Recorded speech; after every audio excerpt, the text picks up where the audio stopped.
More strong winds are forecast for Los Angeles as these California wildfires continue to rage. Governor Newsom says the fires will be among the worst natural disasters in U.S. history. Contessa Brewer is on the ground in Pacific Palisades with more. Contessa, good morning. Good morning, Carl. Yeah, about 10 minutes here from First Light out in the Pacific Palisades. Behind me, a 16-unit apartment building where a studio cost $1 million, according to online real estate websites.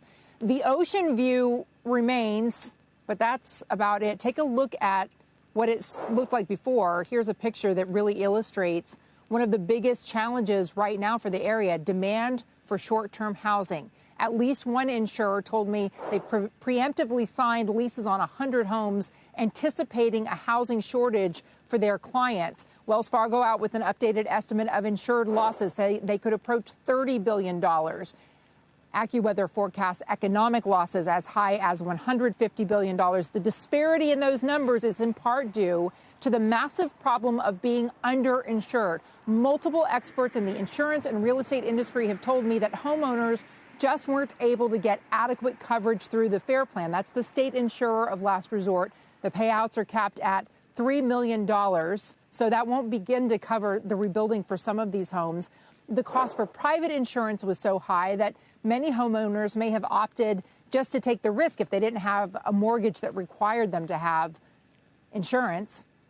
Prices for building materials are up 37% over the last 5 years. Construction labor up 35%. Of course, you're going to add that to the hazmat costs of cleaning up what is now toxic waste sites.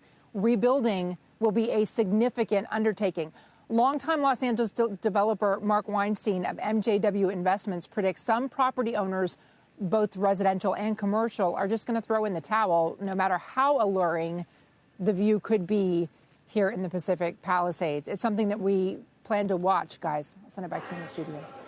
Contessa, I'm curious what you're more interested in at the moment, the rebuilding effort or the longer-term effect of what some said, as some said over the weekend, the uninsurable becomes the unmortgageable, as a lot of these banks will begin to question how many of these neighborhoods will be viable at the end of a 30-year fixed.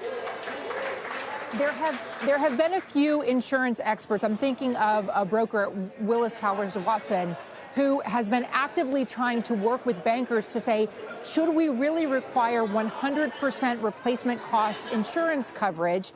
I mean, here's an indication of why the banks might want that to be the case, but definitely not just here, but in Texas, in Florida, in New York, New Jersey. That is an onerous undertaking if you need to get that insurance and the prices are skyrocketing. Two, I've been told, again, multiple insurance CEOs have basically predicted that the steps that the state takes next, Carl, in terms of the insurance market, will determine whether California truly becomes an insurance desert. It was already a place where it was hard to find and very expensive. We'll see what happens.